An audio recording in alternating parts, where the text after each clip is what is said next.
Assalamu alaikum, hurmatli yurttaşlar, başdan günləriniz xeyirli və bərəkəli olsun.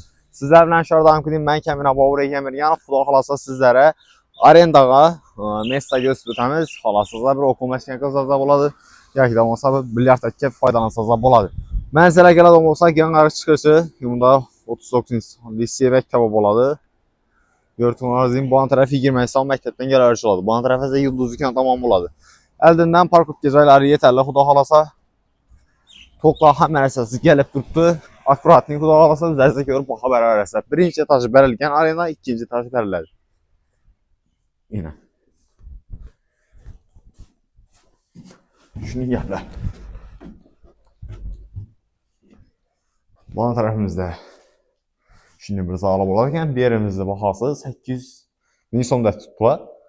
Birini üzərinizə gəliş arasına aylıq dolab qaytalım, yelər bad edirəm. Bu an tərəfimizdən bir xanası varkən bir yerindən 500 min son dərd tutdular. Bu an tərəfindən 500 min son dərd tutdular. İndi gəlişlərə yelər, bu halasızda opsiya halasız olsa məndən göstərik. Bilər tək gələrsəm, oxumasını qılarsam, planlaşdırarsan.